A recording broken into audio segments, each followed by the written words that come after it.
Muito bem. Abram suas Bíblias em Mateus capítulo 9. Nós vamos trazer uma palavra de Deus ao coração da igreja para esse tempo. Importante lembrar algumas questões aqui, a pedido do pastor. A Betânia Inclusão, através do pastor André e da Sônia, estão pedindo àqueles que desejam fazer parte desse ministério, que não só envolve a tradução de Libras, mas muitos outros movimentos para PCDs. A gente tem necessidade de voluntário. Quando você visita Betânia, você não precisa automaticamente só se tornar membro para depois começar a trabalhar. Dependendo da tua habilidade, a gente pode contar com você em algumas áreas. Então, procure o pessoal. O pastor André não está presente hoje, mas está aqui a Drica. Drica pode receber o seu contato, ela passa, né? E também aqueles que estão aqui traduzindo, você pode procurar qualquer um deles. Eu gostaria de saber como eu posso me envolver mais no ministério de Betânia Inclusão. Então, essa é a equipe que você deve procurar. Muito bem, Mateus capítulo 9, versículo 35 em diante. O painel pode colocar para a gente aí o versículo 35. Eu vou ler aqui na versão que eu tenho e depois vocês acompanham ali. Percorria Jesus todas as cidades e aldeias, ensinando nas sinagogas, pregando o evangelho do reino e curando toda sorte de doenças e enfermidades. Vendo ele as multidões, compadeceu-se delas, porque andavam desgarradas e errantes como ovelhas que não têm pastor. Então disse aos seus discípulos: na verdade a seara é grande, mas os trabalhadores são poucos. Rogai, pois, ao Senhor da seara, que mande trabalhadores para a sua seara.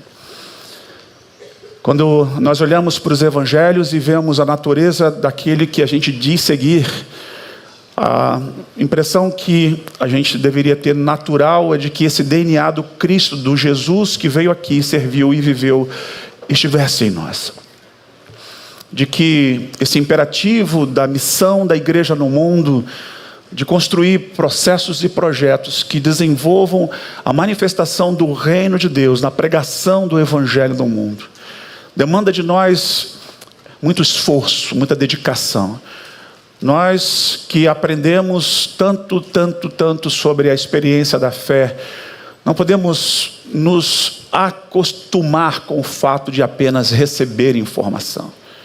A informação que chega a nós, seja na escola bíblica dominical, seja no discipulado individual, dependendo de cada movimento de igreja, não é o contexto da nossa, mas as igrejas que trabalham com células, de tudo aquilo que você aprende de teologia no seminário, de tudo que você lê, de tudo que você ouve, de todos os cultos com os quais você lida aqui a partir do púlpito, a nossa dinâmica da vida e da fé cristã, na experiência da vida e missão, nos leva a um movimento, a uma ação, a um entrosamento, a um comprometimento. A gente tem compartilhado todas as quartas-feiras aqui no nosso pátio, do lado do ICV, com a população em situação de rua que vem, entre muitas ações que a gente empreende com eles. Nas quartas eles chegam cedo para tomar um café com a gente. E antes do café a gente tem um tempo de ministração de palavra. Eu tenho compartilhado com eles ali a mensagem do evangelho, o que é o evangelho. E tentando ensinar para eles também o que não é o evangelho. Porque o evangelho é um só que existem tentativas e distorções que vai descaracterizando a mensagem original do evangelho, do Cristo que veio, que pregou, que ensinou, que viveu. Ele é a própria encarnação do evangelho. A palavra evangelho, né, vem dessa ideia de uma boa notícia, e a boa nova que chegava, especialmente num contexto do Império Romano, quando o Império Romano ia para conquistar os povos, dominando com seu imperialismo, o imperador voltava com os generais e todo o exército, entrava em Roma com toda aquela pompa e montado no seu cavalo, trazendo boas novas de mais um território que foi conquistado. A ideia de boas novas tem, entre muitas origens, essa conotação. Quando a gente pensa na ideia de uma boa notícia no Evangelho do Reino de Deus, e que a gente precisa se desprender dessa ideia de que o evangelista ou a igreja, ela vem sobre a ideia de um imperativo, como se olhasse de cima e as pessoas estivessem lá embaixo, como se nós estivéssemos num lugar tão espiritual que a gente olhasse de cima, como eu olho às vezes daqui para você, pensando que nós somos superiores às pessoas com as quais a gente está tratando. A proposta do Evangelho, não é essa. Não é esse imperativo. Não é enfiar a goela abaixo. Não é essa musicalidade violenta que tantas canções foram cantadas e são cantadas em alguns contextos gospel por aí afora. Não, o nosso Cristo, ele veio para trazer as boas novas. Ele não veio num cavalo branco no dia que ele estava se preparando. Ele foi montado num burrinho. O Evangelho aponta para uma outra proposta.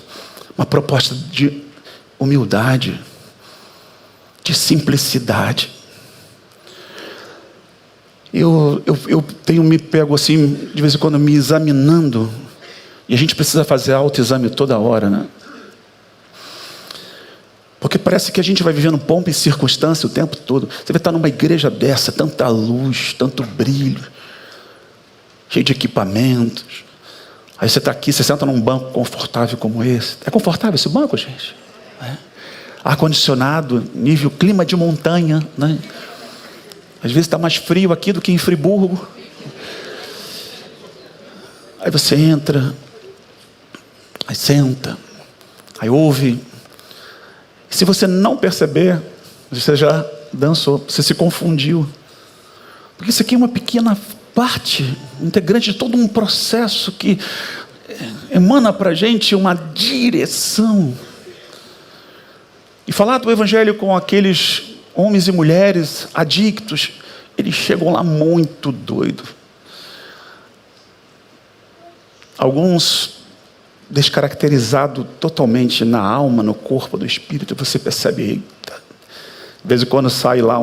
A gente teve uma reunião agora aqui no Templo Antigo com a nossa equipe de trabalho lá do Betânia Pop, e a gente está sonhando com um centro pop, um lugar onde a gente possa desenvolver ainda mais e muito mais os projetos da nossa comunidade para esse grupo especial que é alvo da nossa evangelização. Mas a gente precisa trabalhar pelo Evangelho, com o Evangelho, no Evangelho, ensinando, trabalhando de maneira autêntica. Porque mesmo tentando fazer o bem, às vezes a gente confunde certas palavras, certas informações, do que de verdade é essa mensagem que a gente precisa e deve pregar no mundo. Nós que temos um contexto de uma igreja missional, que está sempre envolvida, aqui a gente está sempre cheio de muitas ações missionais. Você vê, dia 30 agora, vocês viram o Anthony e compartilhando para a gente, desafiando a gente, junto com a Rebeca, dia 30. O que vai acontecer dia 30, gente? Eu não entendi. Noite solidária. O que vai acontecer dia 30? Noite solidária. E daí? O que é noite solidária? Como eu posso me envolver nisso? Dia 30 à noite eu tenho compromisso, pastor. Não tem problema, querido. Desmarca. Não, brincadeira. Você pode, por exemplo, pegar lá, sabe aquele casaco que tu já está com ele há 60 anos, irmão? Doa, pelo amor de Deus. Eu sei que ele está bom. Deus te deu um recurso, vai lá, parcela, compra outro na C&A, na Renner. Para de ser, né? Sovina. A gente precisa de cobertores. A gente estava aguardando, um irmão doou 40 cobertores esses dias aí. Mas não é suficiente. Porque deixa eu falar uma coisa para você, quando a gente faz esses movimentos como igreja, como uma comunidade missional, parece que a gente, acabou aquele evento. Não, existem demandas do preparatório, o durante, o depois. Se sobrar alguma coisa lá, a gente tem uma rotina quase que diária de atendimento a essas comunidades especificamente. E o frio está chegando. E é tão bom quando a gente pode botar uma roupa quente. Eu, particularmente, gosto muito dessa época do ano. Eu não me adapto muito bem ao calor. Eu acho que meu espírito fica um pouco mais irritado. No frio, não. No frio eu me acalmo. né? Aí eu gosto, tenho meu cobertor de orelha, graças a Deus, né? Mas é tão bom quando a gente pode dormir por puxar um edredom, mas essas pessoas, elas têm uma rotina muito desafiadora, e elas precisam ser acolhidas. Então eu estou desafiando você a trazer manta, casacos, meias, que mais toucas, o que você tiver, né? Traz, deixa aqui os cuidados, pode entregar lá no pátio lá com a gente durante a semana. A Mary Jane fica de pé ali. A Mary, né, trabalha com a gente, você procura ela, entrega lá, direciona. Aí a gente está com... Pode sentar, Mary, obrigado. Do lado dela ali está a Cris, tem o Renato, tem uns telefones lá, você pode procurar saber como eu posso participar. Vem com a gente, vamos encher a rua do Rio de Janeiro de calor humano. A gente vai levar um café, vai levar um chocolate, vai levar um biscoito, um bolo. Você prepara o que você comeria com a sua família. A gente vai comer com eles nas ruas. Vai sentar no papelão, no chão, e vai ali sentar na marquise. Se prepara, né? Para ele poder compartilhar um pouco desse amor e deixar uma coberta, deixar um casaco. É assim que a gente entende ser evangelho no mundo. Mas não para por aí. O texto vai nos ensinando coisas tão interessantes. Enquanto eu falo do texto, eu falo das missões. É isso, isso é chamado de última hora para pregar. A gente pega o que está lá no congelador, joga no forno e atualiza, porque a missão é atual, né? Então, e percorria Jesus todas as cidades e aldeias. Olha para isso, gente, é uma ação do Cristo, de Jesus. Jesus estava percorrendo, ele andava nessas vilas e aldeias. É esse deslocamento, é essa necessidade de estar nesses contextos sociais os mais diversos. Nesses dias que a gente andou fazendo a obra lá na igrejinha, na última semana empenou o negócio, porque tiroteio na cidade do Rio de Janeiro não acontece quase, né, durante o ano. E aí lá a guerra, troço de doido mesmo. Aí paramos o trabalho uma semana, eu falando, meu Deus, esse prazo, como é que vai estar essa casa? E aí eu fui lá para botar a mão na massa, comprei as coisas, comecei a mobilizar alguns durante a semana. E eu estou tentando entrar na comunidade. Aí eu tenho meu carro e eu boto uns adesivos assim de imã, Betânia na porta, Betânia no capô, Betânia no teto, Betânia no vidro, Betânia atrás, eu boto Betânia aqui na testa, né? Boto a camisa de Betânia, aí eu vou, porque tipo, né? É a igreja que está entrando. Aí eu estou entrando por uma rua, né, de acesso à comunidade, aí passei pela primeira barreira. Primeira barreira, você tem que sair do carro. Você tem que abraçar um trilho de trem. Sério. Aí você tem que levantar. Quem tem problema de coluna sofre. Aí você vai e encosta num pneu. O pneu está ali para quando o caveirão vier, está com fogo para pegar fogo no caveirão. Aí você sai, volta para o carro, pega a travessa. Abre a porta. É um ritual, pastor. Aí você abraça aquele ferro quase caindo no seu pé. Vai lá, solta no buraco, aí passa. Aí veio a segunda barreira. Eles estavam vendendo drogas, e lá no meio deles, um com um fuzil, com uma mira telescópio, apontando para mim assim. Aí, naquela hora, naquela fração de segundo, eu confessei todos os meus pecados.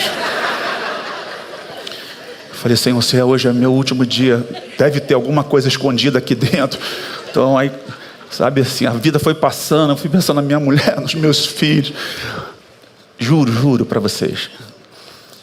Aí deixei o carro indo, levantei a mão como quem está se rendendo, deixei o carro indo. Aí chegando perto, vidro aberto, alerta ligado, farol apagado, todo o ritual. Aí ele foi abaixando a arma, aí o chefe dele, o senhor me desculpe, é rotina. Aí eu, claro amigo, tranquilo. Quase me borrando, né? Não, eu estou ali, a gente vai... Você sabe, ali em cima, a casa que a gente estava, depois a gente está vindo para outra ali, Duquinha e tal. Não, Deus abençoe o senhor, pastor. Aí eu, amém! Peguei o carro e fui. Percorrer cidades e aldeias, dependendo do lugar, não é tão simples. Ontem a gente estava lá na comunidade do Aço, conversando com o pastor Josias. A milícia que ocupa aquela área, aqui tráfico, aqui milícia. Olha que legal, né? Tráfico, milícia. Aí ele, pastor, então, eles chamam de menino, né? Os meninos estão meio tensos aí, porque tem uma uma tentativa de invasão para acontecer. Percorrer esses lugares não é fácil. Eu sou muito claro, você vai entrar numa área de risco. Tem certeza da salvação? Vai, né? A gente procura ser zeloso, avisa, vai tirar foto, vai fazer selfie, olha onde você está mirando. Pode ser que seja a sua última selfie, né? Adeus, né?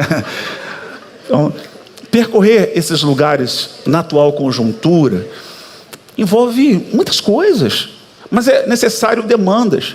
Por exemplo, nesse dia que eu sofri essa experiência do fuzil apontado, com mira laser no meu peito, na minha cabeça, eu me lembrei logo do Salmo 23, que é o salmo que a gente recorre na hora, né? Ainda que eu andasse pelo vale da sombra da morte, não temeria mal algum. Mentira, eu estava morrendo de medo, apavorado, tremendo. Cheguei lá na obra, o Edmar olhando assim, Edmar, filho, o cara apontou o fuzil para mim. Edmar rindo, né? Cadê o Edmar? Tá aí, né? Coleguinha. Ainda que eu andasse, tenho que andar. Porque é movimento. A gente não pode ficar paralisado. Temos que superar os medos. É verdade, existe uma síndrome do pânico que trava a gente, mas é preciso fazer terapia, tomar medicamento, porque a vida precisa fluir. E vida em missão é percorrer, é movimento, é direcionamento, é andar nos vales da sombra da morte, das montanhas, é buscar as ovelhas perdidas, é trabalhar por aqueles que mais precisam do nosso amor. Evangelho não é vinde só, é ide especialmente. A gente vem quando está mal, vem quando está carregado, e Ele nos trabalha, nos trata, nos cura, nos salva, nos liberta para a gente ir e fazer as transformações que precisamos fazer. E a missão disso no mundo é minha e sua tarefa, é a nossa missão no mundo. Vai com medo, vai com coragem, sem coragem, vai tremendo, vai calmo, vai agitado, mas vai, faça. Estou olhando para a Drica ali agora. A Drica ontem fez um pedido de oração. Ela levou a Saveiro da igreja. Eu não sei nem se o Zé Luiz vai gostar de ouvir isso. Aí, porque não tinha ninguém para dirigir, ela pegou a Saveiro e foi dirigindo. Aí a Alexandre virou para ela assim: Drica, você vai levar a Saveiro. O que é Saveiro? Aí ela foi, levou o carro da igreja, uma picape que a gente tem aqui, né? Carregou as coisas, voltou, depois ela botou no grupo: gente, a primeira mulher a dirigir a Saveiro da igreja. E é interessante que na maioria do que a gente tem nas missões são mulheres. E sempre foi assim a história. Está aqui o professor de missões, Longini, doutor na área, sempre mostrando o quanto as mulheres são mais dispostas. Parece que a coragem está mais nelas.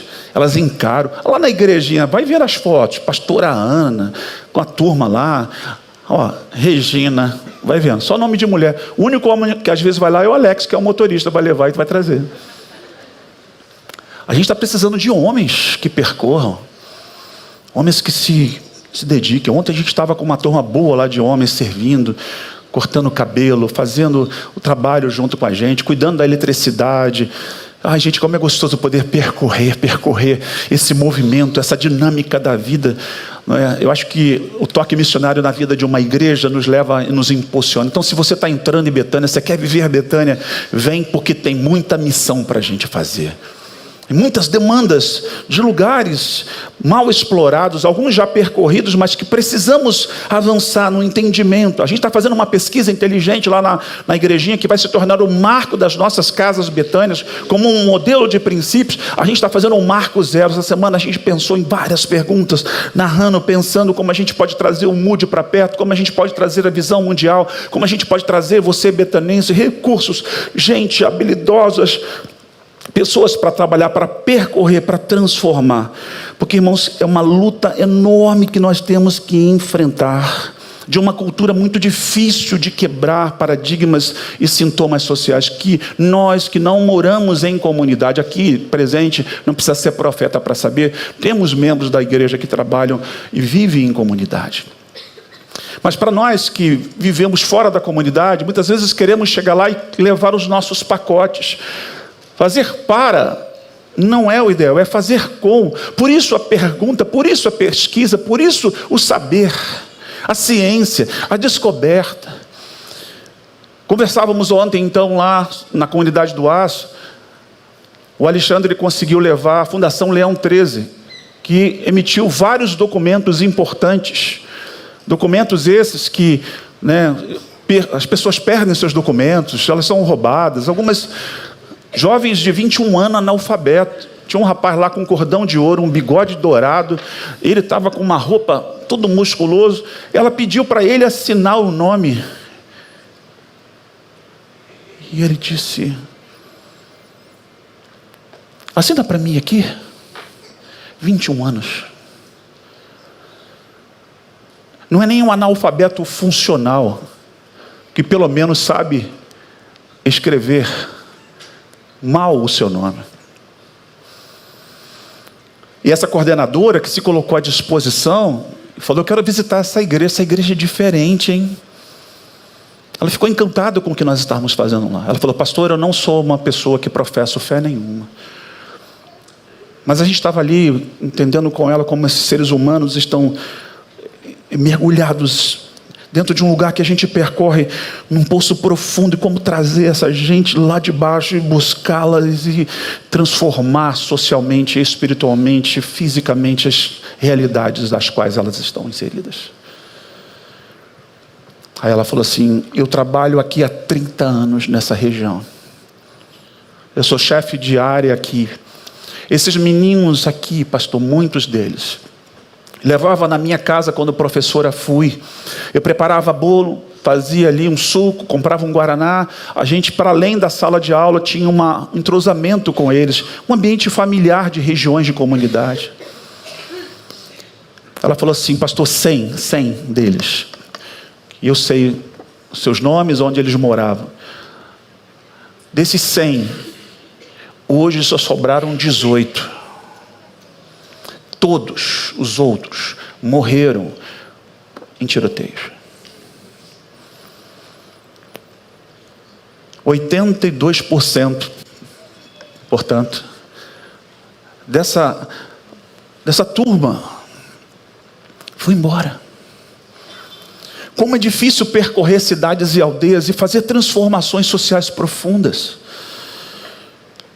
Como cuidar de um adicto? Nós estamos agora, irmãos, com o NA à nossa disposição. Eu não sei se você sabe disso. Nossa igreja conseguiu uma parceria com o Falcão. E Mary fez um contato. E hoje nós temos lá no Instituto Casa Viva, funcionando o NA. Você sabe o que é NA? Narcóticos Anônimos. É uma organização que é uma derivação dos Alcoólatras Anônimos, e ela tem um aprimoramento, ela inclui muitas questões importantes num processo, como é mesmo o termo que eles usam, só por hoje. Às vezes a gente olha para a vida dessas pessoas e pensa: meu Deus, parece que eu estou enxugando gelo. Você trabalha e vê uma recaída. É uma luta, irmãos. É uma luta de um vício maldito que está lá já entrando quase que na medula da pessoa. Parece que é um troço tão impregnado, já vai fazendo parte, aquilo vai incorporando, esse ser vai sendo desfigurado, e ele já passa deixando num processo de resistir para entrar um outro ser que promove todo tipo de resultado que cada indivíduo tem na experiência de usar determinadas drogas. Para alguns é sono, para outros a sexualidade, para outros a violência, e para outros tantas outras coisas. Laços rompidos, famílias quebradas. E aí hoje, com a ajuda do NA, a gente está conseguindo, pela fé, numa esperança nova de ampliar todas essas magnitudes dos nossos projetos, de percorrer as ruas da cidade, trabalhar com pessoas em situação de rua, adictos especialmente. Isso é para a gente celebrar, porque Deus tem nos dado, irmãos, a oportunidade de ampliar os nossos horizontes nessa área. Então, se você conhece alguém, você quer indicar, todo sábado às 19 horas, ali na entrada do lado da academia, aqui mais para frente, é Nogueira de Sá 320. Procura lá, suba, vai lá e começa um novo tempo na sua vida. Nós queremos fazer como Jesus fazia. Aonde a gente pode ir, onde o carro pode levar, onde o avião nos leva, onde tem gente, tem ser humano, onde tem natureza. Porque um outro recorte que eu quero fazer aqui, nós estamos começando uma conversa mais aprofundada sobre uma visão de uma igreja com uma gestão ambiental, uma teologia verde, uma teologia que alcance também a natureza que está degradada. O que isso tem a ver com missões, pastor? Tudo a ver com missões, irmãos. Nós somos adoradores de um Deus criador, e a sua criação, não só os seres humanos estão gemendo como expectativas, como as árvores estão gemendo. Na limpeza da floresta que fizemos recentemente junto com as juventudes adolescentes, descemos pirambeira abaixo com cordas para pegar lixo jogados nas encostas pelas pessoas que não têm uma educação de vai tomar um banho numa cachoeira maravilhosa ali na Serra do Mendanha, um dos lugares mais bonitos do Rio de Janeiro. Quem aqui conhece a Cachoeira do Mendanha? Levanta a mão aí. É lindo o lugar. É uma trilha bem desafiadora. E levamos lá uns 40 irmãos que foram descendo, limpando os adolescentes, jovens e catando tudo aquilo. Nós achamos produtos, latas, garrafas de 12, 20 anos atrás ali. Achamos uma sandália Kenner na terra abandonada. Eu brinquei com o pastor, falei, achei uma sandália. Por que a gente não leva o lixo para casa? Se o Senhor é adorado na sua criação e a criatura está abalada, os rios estão...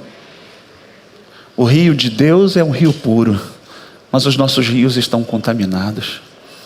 O que a igreja pode fazer para transformar, percorrer cidade, uma cidade como o Rio de Janeiro, que tem a maior floresta urbana do mundo?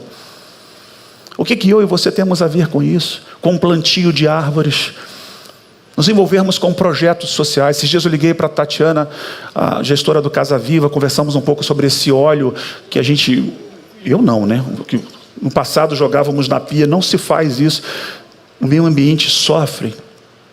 E a gente abençoa, porque quando a gente coloca esse óleo num lugar de descarte decente, vem uma empresa aqui no Casa Viva e pega aquilo e troca e dá produtos de limpeza para ajudar na cesta básica que a gente distribui.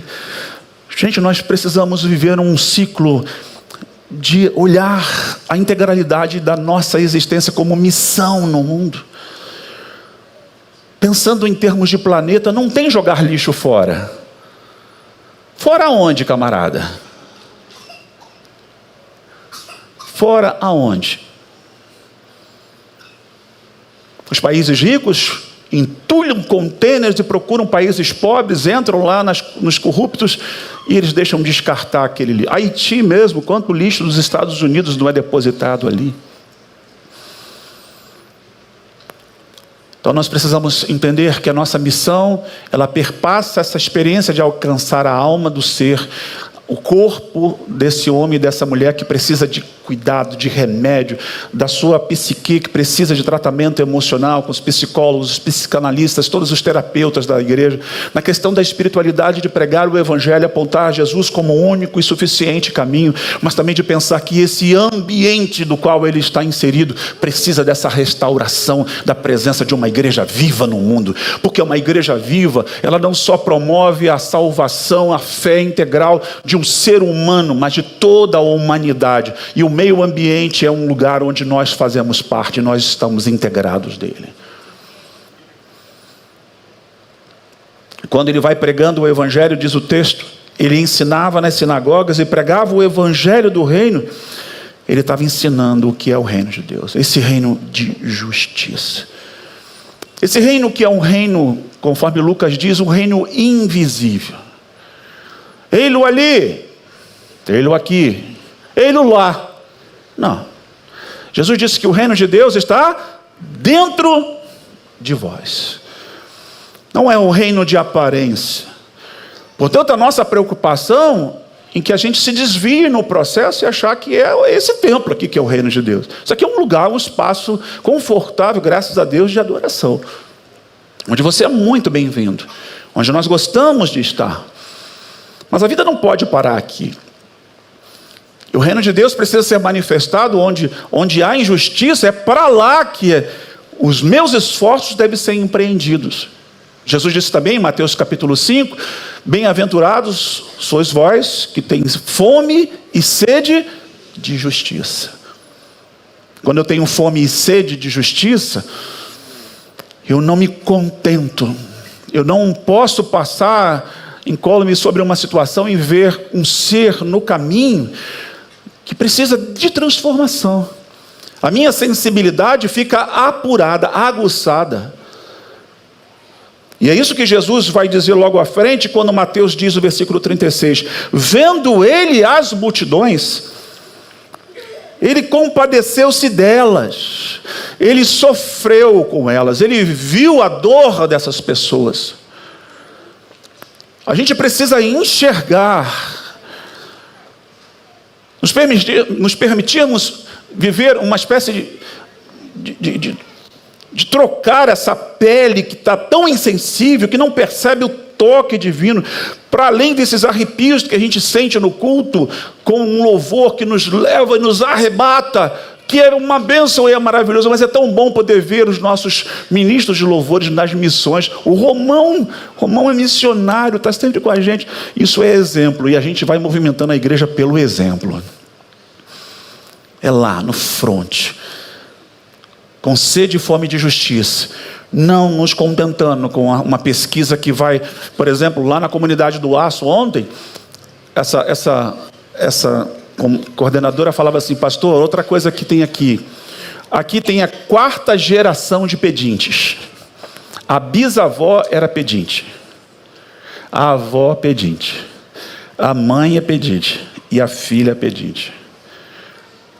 Uma parte dessa comunidade aqui, sexta-feira, a mãe pega uma criança, pega um transporte e vai lá para o centro da cidade ou para a zona sul e acampa na rua até segunda-feira de manhã, quando ela volta com tudo que ela conseguiu garimpar, pedindo na rua. Quando ela não consegue, ela me contava, levar a filha ou o filho, ela aluga uma criança de uma pessoa da comunidade e leva para poder pedir. Como é que a gente resolve um problema desse? Está vendo? Eu não dou. É pedinte. Não vai mudar nunca. É difícil quebrar paradigmas. Mas olhar com compaixão não é simplesmente apertar uma tecla e dizer eu não dou. É pensar como a gente pode fazer para ir quebrando esse ciclo.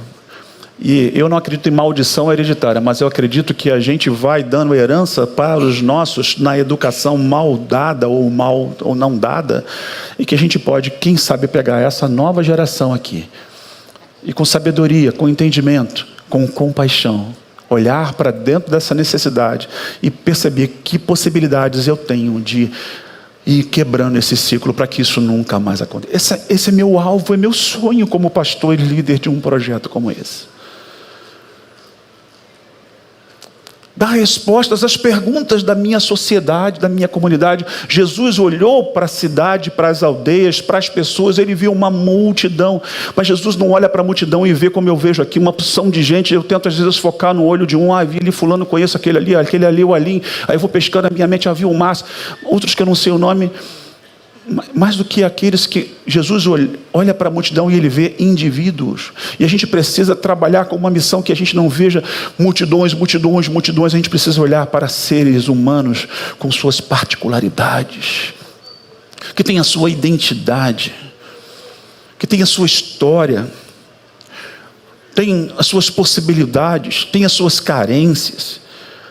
Emitir esforços concentrados para desenvolver uma missão na perspectiva integral, para tentar quebrar esse paradigma. Eu não tenho muitas respostas. Aliás, eu tenho poucas respostas. Mas eu estou me juntando a gente capacitada. Eu estou fazendo o meu esforço. Eu estou interagindo. A presença do Longini aqui é estratégica. A gente deve começar a nova escola de missões da nossa igreja em breve. Uma proposta da teologia latino-americana. E a gente quer retomar todo um movimento de Teoria e prática, como uma máquina que vai transformando, e a gente analisando, e a gente construindo, e a gente ia avançando. Chegamos até aqui e realizamos muito nas últimas décadas. Mas com a chegada do novo pastor e com a visão de missão integral que ele tem, com toda a proposta que a gente está conversando, trabalhando, nós queremos avançar e fazer essas transformações para viver com um olhar compassivo de transformação social e enxergar homens e mulheres que no caminho precisarão da nossa presença pública, de uma igreja que é sal e luz na realidade, no tangível, no palpável, do que abraça, do que acolhe, do que vai com paciência no caminho, no lado. Não é aquela igreja que entrega mapa, você vai aqui hoje domingo, faz isso aqui durante a semana, domingo que vem a gente se encontra. Não, de uma igreja que vai num programa de caminhar junto, até que ele possa se tornar um discípulo de Cristo e viver a esperança da fé que eu e você vivemos. Essa é a esperança que a igreja tem que ter. O meu olhar compassivo não é um olhar de... Não confunda olhar compassivo de compaixão de Jesus como passar pano. É de corrigir, é de exortar, mas tem coisas que a gente não simplesmente... Eu profetizo que vai acontecer. Para. A profecia é uma palavra viva, dinâmica. Nós precisamos dos profetas. Mas profetas de transformação. E numa geração que aperta botão o tempo todo, é muito difícil você ensinar, mas tem uns que já acordaram. E eu espero que nessa noite você acorde para isso. Porque não é apertar botão, é estar lá, é sofrer junto, é correr os riscos juntos, é trabalhar, é olhar. Quando o teu olho está já desviando do foco, volta, olha com compaixão, para com esse outro olhar aí que vai levar na exploração, no abuso. Não, vamos olhar as pessoas como seres criados à imagem e semelhança de Deus, que estão distorcidas. Trazê-las para a verdadeira imagem, revelar esse divino que está nela. Eu sempre cito aqui a frase de Gerhard Miller, um bispo germânico, que dizia: Jesus é o rosto humano de Deus e o divino do homem. Então esse Cristo que está aqui apresentado é o Cristo da palavra, que veio trazer humanidade de Deus aqui na terra, mostrando de verdade como esse Deus, ele é Emmanuel, é o Deus presente. Irmãos, eu prefiro o Deus Emmanuel, não aquele todo-poderoso que manda raio do céu, que quebra queixo do inimigo. Eu amo o Jesus da paz. O Jesus que disse palavras muito difíceis de serem vividas. Bater na face direita, dá a outra face, a esquerda. Como é que funciona isso? É assim, literal? É o Jesus que nos leva a percorrer a segunda milha. Calma, vamos andar um pouco mais. Quando a violência brota numa criança dessa, cujo pai a abusou a vida inteira, você acha que ela vai chegar no trabalhinho evangelístico e você vai botar uns lanchinhos para ela, vai levar umas coisas coloridas e ali naquele momento tudo vai mudar? Compaixão é olhar para uma criança como essa, entender sua história, trabalhar para que terapeuticamente ela possa, quem sabe, recobrar a vida. Por isso nós precisamos não só de uma missão integral lá para fora, mas de uma comunidade integrada. Pastor Kenny tem nos chamado muito ao tempo da unidade, onde a gente se encontra para nos mobilizarmos na direção dos projetos. Você não precisa gostar de mim para estar comigo, mas vem por eles. Você não gosta do meu jeito, não gosta do jeito da Mary Jane? A Mary Jane realmente tem um jeito muito difícil. Não levanta não, fica aí quietinho. Mas não é por ela que você está aqui. O Romão é uma doçura, meu Deus. Se tem aqui alguém nessa igreja que tem uma palavra contra o Romão, vem falar comigo no final do culto, porque eu vou te repreender. Está vendo, Mary? Romão, Mary, à distância, né? Mas a gente precisa servir, cuidar uns dos outros, cuidar dessas crianças, desse pop rua que está lá. A gente já vai lançar a campanha de Natal em breve, hein, gente? Essa semana a gente vai começar a se reunir. Já estamos trabalhando. Dia 30 é um ensaio para o que vai acontecer lá no Natal na Cinelândia. E vai ser uma bênção, vai ser um grande Natal com a nossa igreja toda envolvida, levando aquela ceia solidária. Olhar para as pessoas e sentir compaixão delas é um movimento constante. E a gente tem que estar orando, Senhor, abre os meus olhos, toca nesse coração insensível. Eu estou com a camisa aqui do amor presente. O que é amor presente? É o tempo todo online, full time, né? É possível fazer isso? Eu, Paulo Elias, não posso estar em todos os lugares ao mesmo tempo. Mas a gente pode fazer esse movimento. Alguns têm uma expectativa de que o pastor da igreja, o presidente, tem que estar em todas as reuniões, em todos os movimentos. Ele não vive. Mas é com você. É você lá em parceria com alguém. É lá no Instituto Casa Viva, trabalhando nos movimentos com voluntários. Agora nós começamos uma nova era no Casa Viva, onde a gente precisa de voluntários para avançar em muitas outras dinâmicas. O Ministério de Dança está se adaptando. Uma coisa é dançar aqui. Quando eu conversei com a Maiara, ela veio falar comigo. Falei, Maiara, como é que vai dançar para a população em situação de rua? Eu não faço a menor ideia. Chega lá com essas roupas, ficar fazendo, né, o balé que elas fazem, tem toda a dinâmica daqui. Lá é a outra parada. Né? Quando elas forem trabalhar com as crianças, quando a gente for para a Índia, ouviu um amém aí? Mas amém, né? Como é que a gente faz? Como é que a gente se movimenta? Enxergar com compaixão é olhar um todo. É diagnosticar esse ser. É fazer perguntas. Eu não sei, eu vou correr atrás. Eu busco quem sabe. A gente está sonhando com tantas coisas, com tantos desejos que estão no nosso coração.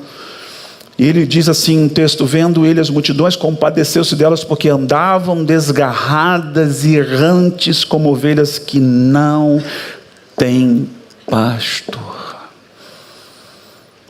Nunca fomos tantos no Brasil. A igreja evangélica nunca cresceu tanto nos últimos anos. Mas como o evangelho diminuiu nesse país. Pastores que pastoreiam só a si mesmo. Pastores que viraram coach. Nada contra coach. Coach é coach, pastor é pastor. A gente ouviu aqui o pastor Kenner falando esses dias de um rapaz que correu uma maratona para cumprir lá umas metas de coach. O cara morreu de exaustão, porque você vai conseguir. Isso é loucura. Pastorear, administrar problemas os mais diversos. Tem hora que você tem que pegar a ovelha no colo, tem hora que você tem que deixar ela andar sozinha. Como entender essa dinâmica da vida e para sermos pastores de verdade, como comunidade, cuidarmos da cidade onde nós estamos. Nós estamos aqui na zona oeste do Rio de Janeiro, Realengo, fronteira com Malé, que é Sulacap. Cada rua tem um CEP. E é onde que é a igreja? É Realengo. Mas eu vi que era Sulacap, também é. Mas eu também vi que era na Malé, também é. A gente está numa espécie de triângulo, não é das Bermudas, né? Como cuidar de comunidades violentas? Ontem a gente estava aqui na igreja, as mulheres reunidas no momento delas, eu esperando para ir lá para a comunidade do Aço, as crianças da comunidade desceram aqui para o Criança Feliz, aí eu estou lá no gabinete preparando algumas coisas, daqui a pouco, bom, tá, eu falei, meu Deus. Aí saímos, eu e o pastor Kenny, olhando, onde é que é? Violência. Como você pastorear uma igreja numa cidade violenta? Estava me arrumando agora para vir para cá, na minha casa ali, no Valqueiro. Parecia que era da porta de casa. Praça Seca, Campinho, Fubá. Gente, é difícil tudo isso, eu sei. Mas a gente precisa pastorear porque essa cidade está errante. Essas pessoas estão sem pastor. Muitos pastores nas comunidades do Rio de Janeiro se renderam à milícia, se renderam ao tráfico. Estão macumunados. perderam a autoridade profética, cederam à autoridade e à unção divina de corrigir rumos, recebem dinheiro do tráfico para se manter, recebe dinheiro da milícia para se estabelecer, unge fuzil. Você já imaginou? Uma coisa é quando a gente vai numa comunidade dessa e o traficante fala: seu pastor, você ora por mim? Claro, eu vou lá orar. Outra coisa é eu abençoar o que ele faz. O que ele faz não é compatível com uma realidade de uma vida digna para ele nem para os seus. Eu não quero nem entrar na questão da discussão das drogas, porque isso vai nos levar para outros horizontes. Não é o papo aqui, isso a gente vai avançando nas conversas que vêm pela frente. De como trabalhar um sintoma que para mim é uma questão de saúde pública. Mas como fazer, irmãos, essas transformações? Como a gente pode olhar com compaixão os nossos policiais, que têm que enfrentar isso diariamente. Nossa igreja tem muitos membros da nossa comunidade que são da corporação. A gente tem uma escola da polícia militar aqui perto. E aí nesses batalhões, às vezes os pastores estão lá, mas alguns vão lá e incentivam ainda mais determinadas coisas. Eu prefiro trabalhar com um grupo do Rio de Paz. Esses dias, na nossa aula de pós-graduação, nós convidamos o Lucas Lobeck, e o Lucas está tanto nas favelas, trabalhando pelas crianças que foram vítimas de bala perdida, cujos pais estão profundamente desorientados. Como é que você faz? Você vai enterrar um filho de 9 anos de idade que deu um tiro na cabeça. Eles estão lá acolhendo, trabalhando terapeuticamente, acolhendo, dando dignidade, pastoreando. Aí o BOP chama, eles vão lá e ensinam, pregam, dão um testemunho, mostram, olha, como é que o Evangelho diz para você se comportarem.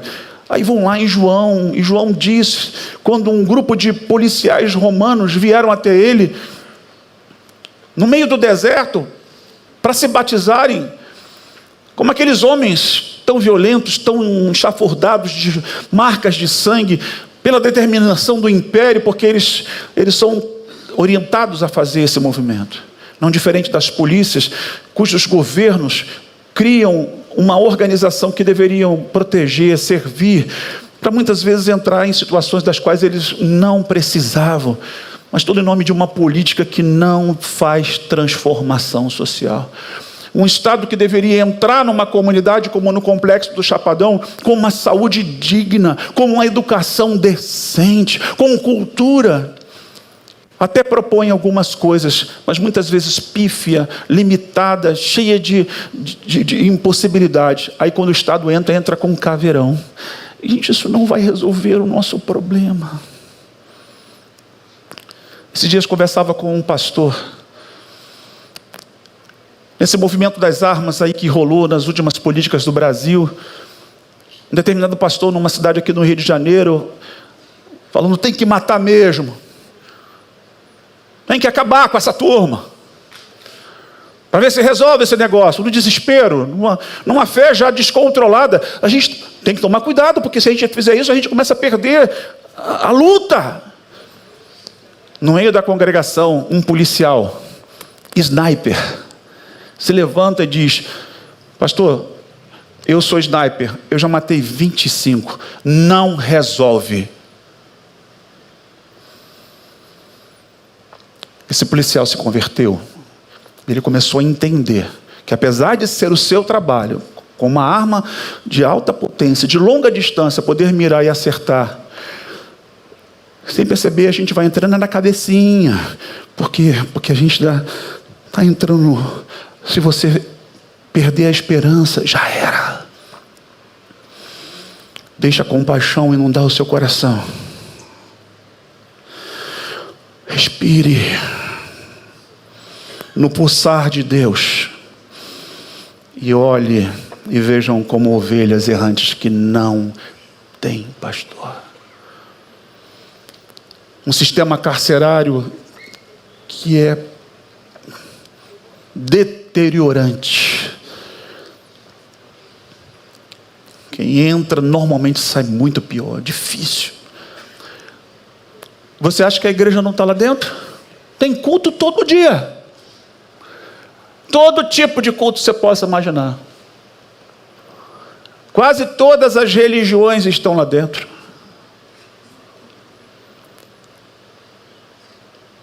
É um tal de aceita Jesus, vai para as águas e está tudo certo. Mas como faz depois que sai? A única coisa que aprendeu foi atirar, matar, traficar, entregar droga, embalar. Como é que faz? Olhar com compaixão é descer nesses porões e pensar em algo mais profundo. Pastorear é um assunto muito sério. A maioria dos nossos seminários teológicos no Brasil, aqui e ali, alguns já começaram a mudar essa perspectiva. Mas a gente quer, como igreja, a ortodoxia associada à ortopraxia. A gente quer que o conhecimento teológico de um Deus, escuta o que eu vou falar, espere eu acabar de dizer e depois entenda, um Deus marginal, mas um Deus que está marginal porque Ele está perto daqueles que estão à margem da sociedade. Um Deus pouco conhecido dentro da maioria das igrejas evangélicas, mas de um grupo que já está atuando no meio disso tudo, fazendo a diferença, porque já entendeu o que esse Deus é capaz de fazer com empreendimentos do reino, trazer o reino de Deus para a terra, criar polos de paraísos, porque o reino de Deus é um reino de justiça, é um reino de paz, é um reino de alegria. Então, aonde estão essas coisas? Se tem igreja, não deveríamos, por exemplo, ver o resultado disso transbordando assim no estalar de Deus? Por que não está acontecendo? É essa pergunta que a gente tem que tentar responder o tempo todo. Porque é nisso que a gente gasta o nosso tempo, é nisso que a gente quer gastar os nossos recursos, é nisso que a gente quer gastar o nosso conhecimento, é para isso que a gente quer estudar mais, a gente quer fazer pós, a gente quer fazer doutorado, a gente quer fazer tudo o que possa fazer para continuar levando possibilidades ainda maiores para essas pessoas. Não é trazer pop rua para tomar um banho, um café, ouvir uma palavrinha, depois dizer tchau, até a próxima. Não, é pensar como a gente pode estudar para aprender. Quando eles fizerem perguntas difíceis, eu quero ir para uma casa de recuperação, pastor. Para que casa levar, como fazer, que processos que a gente pode fazer. Eles estão treinando o tempo todo para isso. A Cláudia Neves está retomando os trabalhos, escrevendo esses projetos, para a gente aperfeiçoar esse caminho. É essa igreja no mundo. Pegando essas ovelhas errantes, que não tem pastor. E você não precisa de um título de PR no seu nome para começar a fazer isso. Pastorei todo o povo de Deus. Pastorei a cidade com a gente. Pastorei pela gente também. Assim como o Senhor nos enviou, nós também estamos enviando a vós.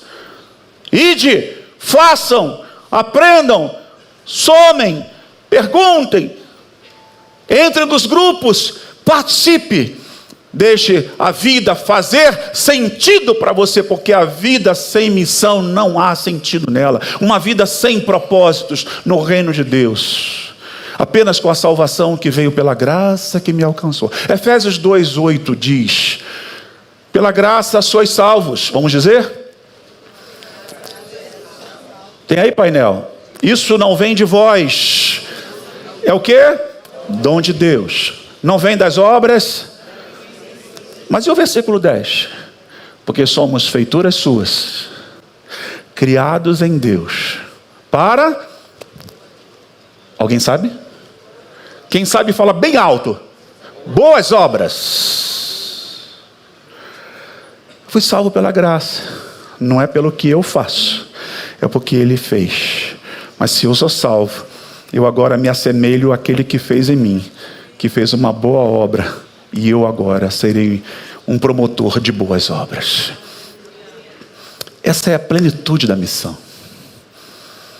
A salvação chegou em você, Você foi salvo, carimbaram o teu passaporte para a eternidade, mas aqui até lá, enquanto você estiver aqui nessa vida, esteja em missão. Pastor, estou estudando, não tenho muito tempo. Você está em missão, porque logo em seguida nós vamos precisar dos seus conhecimentos.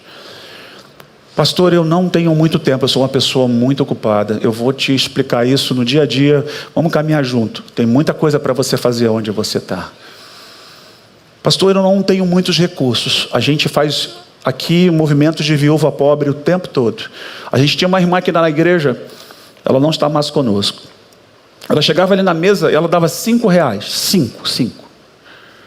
E ela, constrangida com a sua oferta humilde, entregava ali para a nossa equipe de finanças. E a gente abraçava ela e celebrava aqueles R$5. Porque quando a gente vai para Jardim Gramacho, quando a gente vai para Manari, a gente compra frascos de vermífugos. E custa mais ou menos, pelo menos era esse o valor à época, R$5. Então, com aqueles R$5, eu ajudo a curar uma criança. A igreja pode levar cura por onde ela passar das mais diversas formas. Com gente simples, a gente precisa dos empresários. Difícil ter um empresário bolso aberto. Aqui na igreja a gente tem alguns. Normalmente são os pobres que ajudam mais. É com a junção dos que ganham pouco, dos assalariados, que a gente faz muito mais. Porque é difícil um rico passar por um buraco de agulha. Quando você quiser entender isso, vai lá no Pop Rua, entra pelo portão azul. Tem lá um portão, ele só abre embaixo. Para você entrar, você tem que se abaixar. Vai lá no buraco da agulha. Abra seu coração, abra o seu entendimento. Esse é o nosso propósito, essa é a nossa direção. Caminhando para o fim. Versículo 37 diz o texto: então disse aos seus discípulos, na verdade, tem muita coisa para fazer, esse campo é enorme, a cidade do Rio de Janeiro tem mais de 7 milhões de habitantes, mais de 1.500 favelas, nós temos um Brasil cheio de desafios, um país de dimensões continentais. Essa palavra grande aqui pode ser todo o mundo, pode ser esse lugar geográfico, como a gente aprendeu aqui com o professor Longini, na quarta-feira que ele ensinou, mas pode ser também nessas fronteiras, que estão aqui do nosso lado, nesse contexto social, tão perto da gente, de culturas tão diferentes das nossas. Do que tem no Valqueire, do que tem no Recreio e do que tem do lado de cá do túnel. Outro dia eu conversava com uma irmã aqui da igreja, há muito tempo atrás, e ela falando, o pessoal do Valqueire é metido, porque o pessoal do Valqueire é isso, o pessoal do Valqueire é aquilo. Eu falei, pastor, o senhor mora onde? Eu moro no Valqueire. Diz que é a Zona Oeste, é Ipanema da Zona Oeste, ó. A gente tem problemas de classes. Para essa grande seara, pode ser um problema de classe social. A gente tem que atravessar. Não precisa ir lá para a Índia, não precisa ir para o Nordeste, não precisa ir para o Chapadão. Aqui, no nosso contexto. De classe. De trabalhar com um povo difícil, que é o povo de Pop Rua. Eu falava hoje lá, na última quarta-feira, irmãos, eu estava lá pregando. Aí tinha um no meio do pátio. Ele foi para o meio do pátio. E ele começou a cuspir no chão. E eu estou falando, ele está no meio do pátio. Eu não sei o que ele tinha. Ele devia estar com algum problema para engolir. Ou garganta inflamada. Falhei em não perguntar. Mas eu só senti nojo. Nojo. Na hora que eu olhava, eu não estava nem olhando para o meu lado direito aqui. Eu gosto muito de olhar para os lados enquanto estou falando. Eu não estava conseguindo, porque virou uma poça de saliva no chão, no meio do pátio. Aí você fala, meu Deus, onde foi que essa criatura aprendeu que não pode cuspir num lugar como esse? Ele vai comer ali daqui a pouco.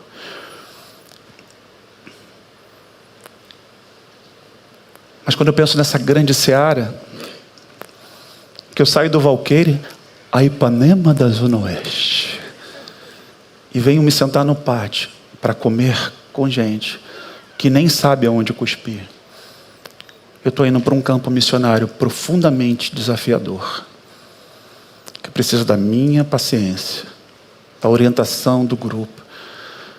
Dizer, querido, cospe no balde. Está tudo bem com você? E depois ter que limpar isso tudo. Gente, é nesse campo que a gente está trabalhando. A gente entende que o Evangelho é para todos, para os ricos, para os pobres.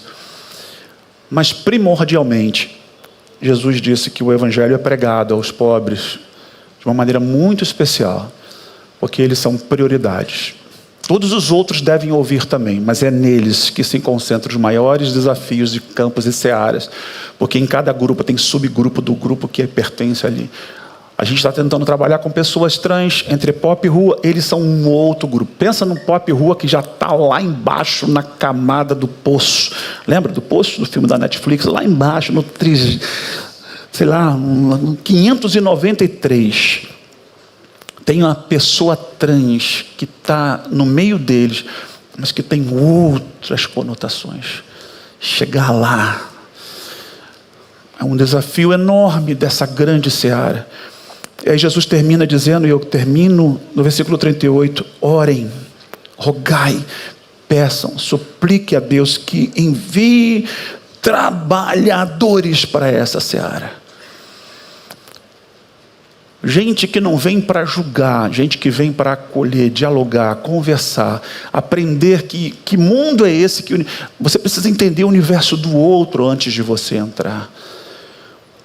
Trabalhadores, a gente tem exércitos de trabalhadores aqui. Betânia tem um privilégio de ter santos problemas de acúmulo. Tem hora que a gente tem que fazer inscrição, porque senão transborda. Dia 30 a gente vai levar uma turma grande, mas vai ter inscrição, porque senão fica muito carro. Chega a fazer engarrafamento na cidade. Até o último estacionar, a gente já comeu pão, já tomou chocolate, já deu o cobertor, já orou, já evangelizou, já cantou, e o irmão está estacionando no carro. Gente, cheguei. Então, por isso a gente meio que controla, né? Isso é uma bênção. Vocês são uma bênção, irmãos. Vocês são maravilhosos. Como é apaixonante servir em Betânia. Ser líder em Betânia é sabático. Claro que tem uns casca grossa que a gente tem que ir lá, né? Tem uns empenados que a gente tem que botar de volta no eixo. Claro que tem uns suvinas, claro que tem uns outros que querem fazer do seu jeito, confundem o trabalho. A gente vai lá tentando pastorear, encaminha para terapia, vai pastoreando, bota no banco, traz no banco, bota na frente, bota para trás, mas a gente vai seguindo e vai adiante. Rogai, pois, ao Senhor da seara que mande trabalhadores para essa seara. Temos muitas necessidades. Eu dirijo muitas frentes aqui com uma liderança enorme, tanto para o Brasil como para a Índia. A gente tem muitas demandas e a gente está precisando de você. Você que nunca foi numa missão com a gente, você nunca se envolveu em nada disso que a gente está falando, e nem sabia que essa igreja fazia tanta coisa. Aliás, nem consegui dizer tudo que a gente faz. Mas tentando mover seu coração numa direção de um projeto divino, de andar como Jesus andou, enxergar como Jesus enxergou, trabalhar como Jesus trabalhou, orar como Jesus orou, viver esse Jesus encarnado, o Deus Emanuel presente na sua vida, não só para atender necessidades que você tenha, mas para um Deus que quer te usar para ser instrumento de graça para atender as necessidades dos outros. Para dar sentido para a vida, para fazer esse movimento no mundo, para continuar trazendo esperança e de nos tornarmos cada vez melhores como igreja. Uma igreja em que as pessoas possam escrever na geração futura e ler algo dessa comunidade, do que ela deixou de legado nesse mundo. Sempre quando eu penso em igreja, eu penso em muitas questões, mas eu penso lá em Apocalipse, nas igrejas que João descreve. João escreve Sardes, Esmirna, Éfeso, Laodiceia e tantas outras ali. Eu fico perguntando, Jesus, o que o Senhor estaria escrevendo? Ou pedindo para um João desse, numa revelação, escrever dessa igreja? Minha esperança como pastor da área de missões é de que ele possa dizer: muito me agrada o que vocês fazem. Muito me agrada o coração de compaixão que vocês têm pelos outros. Muito me agrada que os dons e talentos nessa comunidade de fé são multiplicados porque vocês decidiram se doar, ensinando e Deus capacitando você ainda mais com possibilidades. Que muito me agrada que esse lugar é um lugar de acolhimento, é um lugar de esperança, em um lugar onde as forças são de atração para cá para aprender, mas de um posicionamento, de sair por essas portas e começar a transbordar toda a vida que nós temos recebido do Senhor aqui.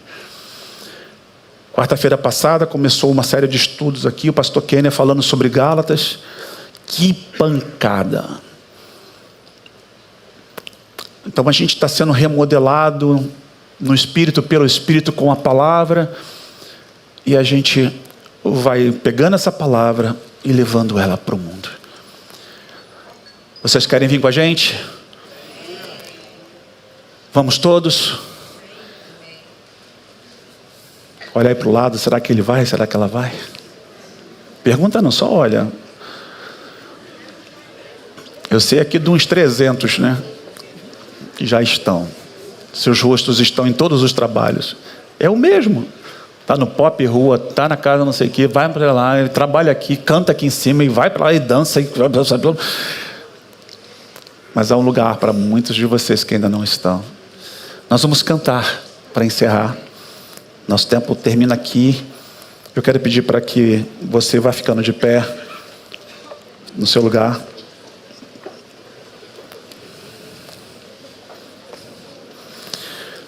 Eu queria que a gente começasse já a movimentar nossos sentimentos, nossas emoções, nossas direções, para tudo que foi dito aqui hoje. É como se num corpo houvesse alguma deficiência. Como é que está a sensibilidade aí do seu coração? Como é que estão os seus olhos? Hoje muito se falou sobre ouvido e sobre boca de manhã, né? Na sabedoria. O pastor nos ensinou aqui sobre a sabedoria que nos ensina a ouvir mais. No que diz respeito a você, né?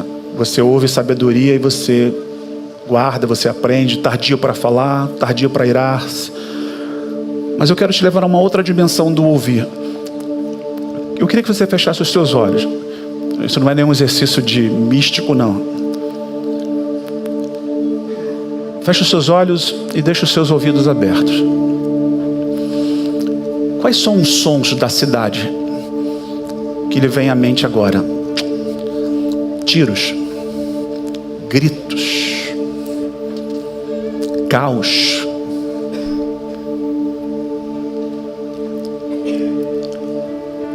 Quando o nosso coração e a nossa mente estão conectadas na direção do Espírito de Deus, os nossos ouvidos abertos para ouvir os sons dos que angustiados estão, dos gritos dos desesperados, dos famintos, tenho fome, dos que morrem de sede, não porque não conseguem beber água, muitas vezes também, mas que não têm acesso a uma água potável, filtrada, que não produz doenças. Quais são os sons que você ouve dos leitos de dores, daqueles que sofrem de doenças, que às vezes um gesto da igreja simples de dar uma medicação pode trazer alívio, pode trazer cura. Por mais que nos governos tentem dar acesso a uma farmácia popular, nem sempre essas pessoas têm. Quantas vezes aqui na igreja a gente tem ajudado pessoas que não conseguem nem comprar o seu próprio remédio para curar a sua dor. São gritos, vozes.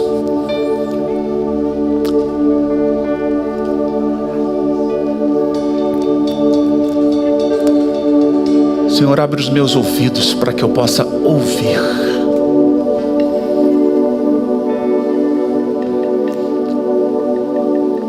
Assim como Deus, irmãos, desceu lá e foi falar com Moisés: Moisés, eu ouvi, eu vi, eu desci.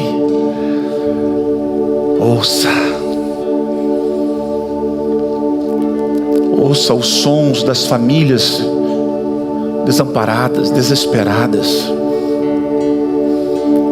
de mães que não sabem mais o que fazer com seus filhos adictos,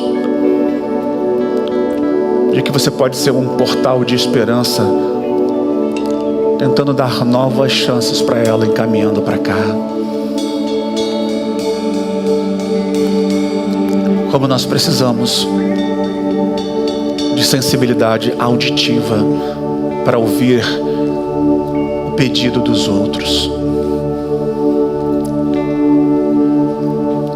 Senhor, limpa os meus olhos também para que eu possa enxergar como o Senhor enxergou, para que eu possa ver com compaixão essas pessoas, enxergá-las e me reunir com os meus irmãos e minhas irmãs, e que o Senhor possa atrair para cá gente capacitada, que vai nos ajudar a levar essas pessoas a novas oportunidades de esperança para viver ainda nesse mundo de maneira digna, de maneira transformadora. Senhor, abençoa os meus pés, os pés dos meus irmãos, para que a gente possa andar e percorrer os caminhos, para que a gente pise na terra, e mais do que declarar território do Senhor Jesus, que a gente possa, ao pisar, levar, como diz a tua palavra, o evangelho da paz, calçado com essas sandálias tão maravilhosas, levando boa nova, boa notícia de que o novo rei chegou, que veio das batalhas e que veio para conquistar não o império dos homens, não um reino pujante de aparência, de templos suntuosos, mas de um reino dentro da gente, onde o amor seja ressignificado, onde a gente receba batismo de amor próprio, parando de fazer mal a gente, de amor pelo outro, para de verdade se conectar com quem tu és. Fortalece, Senhor, o nosso espírito em meio a tantas lutas, tantas visões equivocadas, tantas disputas que não valem a pena, mas que o teu Espírito nos transforme e nos dê um espírito reto e inabalável diante de ti, e um espírito, Senhor, conectado com o teu, para que tudo aquilo que está na tua palavra, que é dado a nós, possamos ter essa palavra do Espírito nos ajudando a sermos instrumento de convencimento da verdade, da justiça, do juízo, como boca, como olhos, como pés, como ouvidos do Senhor na terra. Queremos ser igreja no mundo, a igreja que tu queres que ela seja, uma igreja porta-voz da esperança, da bandeira da paz, da bandeira da inclusão social, da bandeira, Senhor, que enxerga de maneira clara e específica as necessidades dos homens e mulheres, da igreja que enxerga a criança, que enxerga o menor, que enxerga aqueles que são as maiores vítimas de uma sociedade tão violenta. Ajuda-nos a proteger os pequeninos, Senhor. Ajuda-nos a lutar por eles, a fazer valer as leis, mas acima de tudo com graça, da possibilidades transformadoras, para que eles sejam no futuro a nova geração que virá para continuar levando o teu evangelho quando nós aqui não mais estivermos, Senhor. Ajuda-nos a olhar para as mulheres tão vilipendiadas, tão discriminadas, tão vítimas do nosso machismo, desses homens possuidores, homens violentos. Ajuda-nos como igreja a termos uma missão, Senhor, que atravessa essa fronteira e olhe para essas mulheres, que são as principais, os nossos principais alvos, o nosso grande campo missionário no tempo presente. Traz equidade na nossa comunidade de fé, entre a nossa liderança, entre homens e mulheres. Oh Deus, ajuda-nos a romper a barreira do racismo, esse racismo cultural que nasceu no nosso ambiente familiar, que vem perpetuando nesse país que foi escravocrata, mas que mesmo depois da Lei Áurea continua precisando de novas leis áureas, para dar dignidade ao povo preto, que precisa ser de verdade, Senhor, o que eles são em Ti, o que eles precisam ser nesse país, com direitos humanos, com clareza. Perdão, Senhor, pelo racismo que ainda existe dentro de muitos de nós, que nos faz olhar discriminadamente. Uma sociedade estética que vê cabelo liso e cabelo crespo e faz acepção de pessoas. Ajuda-nos a olhar para esses horizontes que estão diante de nós, das pessoas trans que precisam, ó Deus, serem compreendidas, amadas, num país que mata, e muitas vezes em nome de Jesus, essas pessoas que os odeia, que taca fogo nelas enquanto estão se prostituindo. Deus, nos perdoa por tanto vacilo, por tanto equívoco e por tantas vezes ver alguns incentivando e aplaudindo tais gestos. Senhor, nos perdoa, porque ao invés da gente produzir vida e pastorear as ovelhas errantes, alguns de nós estão celebrando o cancelamento de CPF, Senhor, como se isso fosse digno. Oh Deus, abre os nossos olhos.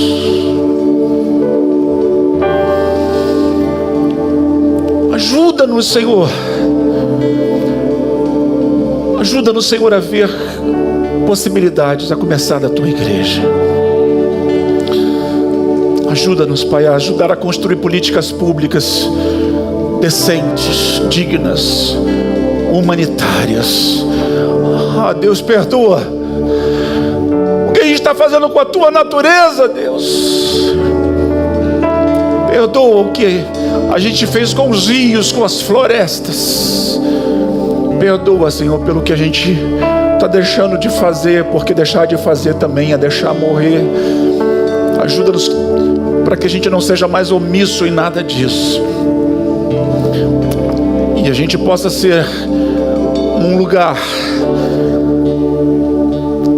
como uma pedagogia, junto com outras igrejas desse país que o Senhor está levantando, de pastores saudáveis, de pastoras cheias do Teu reino. Venha a nós o Teu reino, desce sobre nós e leva-nos a descer nesses porões da existência, percorrendo cidades, comunidades, ruas, morros, vales, levando esperança, acolhendo, amando. Que seja assim, em nome de Jesus Cristo. Amém, amém e amém e amém.